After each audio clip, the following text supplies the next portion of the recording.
Coach, 4 losses in a row. What is the common thread, or if there are more than one, there's more than one common thread in these 4 losses that right now appears to be part of who this team is? I wouldn't go that far. I wouldn't say there's a common thread that connects us to who this team is. I think we've had a hard week. I think each of the 4 losses, I get something different from every one of them. I don't think I can say for each 4 this is what happened and this is who we are. Well, maybe one common thing is we're falling short. So I told the guys to be, because I am disappointed, but I'm not discouraged. Disappointed with the outcome, but I was really happy with the fight in the last 15 minutes of the second half. And to put us, I think it was only down by 2 or down by 3 after Caleb hit that shot by 3. If he made a free throw, it would have been 2.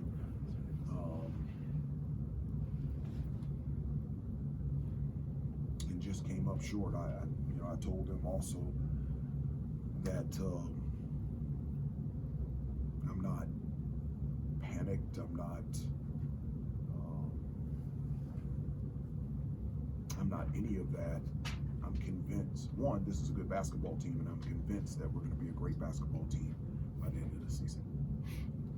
Hubert, did maybe we get something out of this game in terms of your extended pressure? It seemed like in the second half, that's what got you back in the game. Is that something that going forward you might use a little bit more of? Yeah, it's really difficult to do that with Virginia Tech because they have so many moving parts in the half court, and they don't use a lot of ball screens. And so it's just, especially without Armando in the lineup, it just felt like, especially Mutz and Basile in the second half, whomever was guarding them, they were really being able to get to the basket in the post really easily. And so from there, we started to double team, and I thought that worked. And then we started to double team as they crossed half court, and that worked. And then we started extending it full court, and that really worked. And I agree with you. That's something that I thought not just worked in this game, I think it can work moving forward. Coach, I wanted to ask, I was talking to some of the players in the locker room, and they said they were a little bit surprised by how hard the Virginia Tech defenders were hedging on the ball screens. What were you guys talking to them about as far as, I guess, preparing for that heading into this game? Well, again, one of the things that I try to stay away from is commenting on other people's comments when I wasn't in the locker room. It's important for me to stay away from that. One, because I wasn't there. Number 2, I don't know the context in which they said it. Anything that Virginia Tech does, whether it's on the offensive or defensive end, they do it with tremendous effort. And so going into the game, we knew whatever they did on either side of the floor, that they would bring great effort. Hubert, did you leave it up to Armando today whether he played or not? He said he went out there and tried to give it a go in warm-ups and to see what it was like. Did you just say, it's your call on that, and how long do you expect to be without him? Well, it is his call. I can't make somebody play. Right. So it is his call. And we didn't know until game time. I was going under the assumption that he would play, and when he came back and he said he didn't feel like he could, then we move forward. It is what it is. North Carolina always shows up. It doesn't matter who's playing or not. We had enough in the bag to be able to win this basketball game, and we just didn't do it. 6 assists again for you guys today, and I think it was most of the first half. You had 2 in the first 2 minutes, and then none of the rest of the first half. Only was better late. It was better. I thought it was better throughout the game. I thought, you know, the ball was moving from side to side. I felt like there was great spacing. I felt like there were opportunities where we attacked the basket. You know, again, you know, we shot 39% in the first half, so I mean, we missed shots, and so, you know, 6 assists and 10 turnovers, that's not what we want. But I felt like the movement, I felt like the spacing and the balance was much better. There wasn't, I can't remember, or very few late against the shot clock contested three where we had to bank one in or highly contested. And so those are things that we worked on to make sure that we got better shots that we worked on in practice the last couple of days. And so I was pleased about that.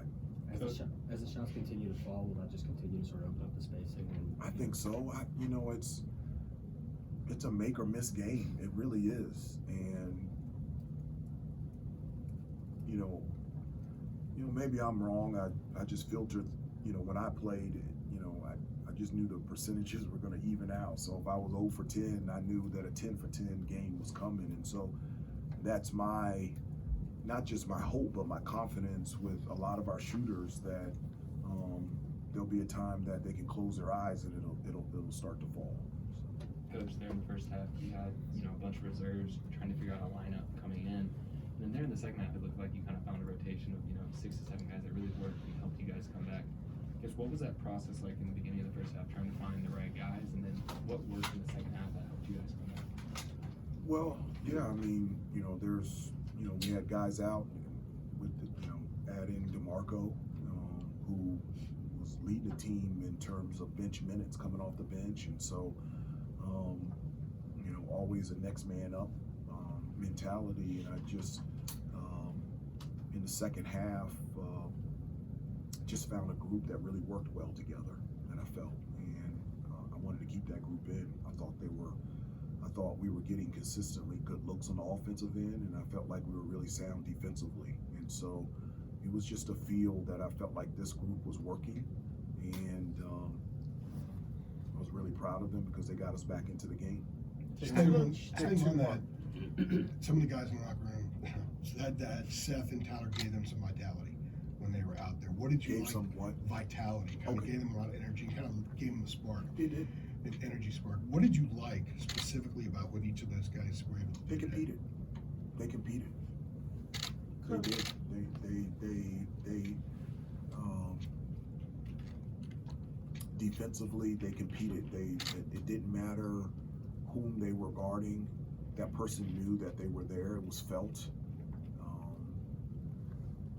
They were doing the things that we asked them to do and the things that we talked about and practice and shoot around. And then on the offensive end, they took care of the basketball and were in the right spots, and they were aggressive and definitive in all of their moves. I thought they were fantastic. I was really, really proud of them.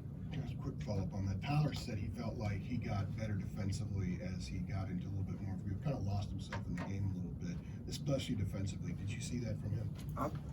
One of the things that I love about Tyler is he competes and he's not afraid of the moment. And those are two boxes that a lot of people can't check, and he can.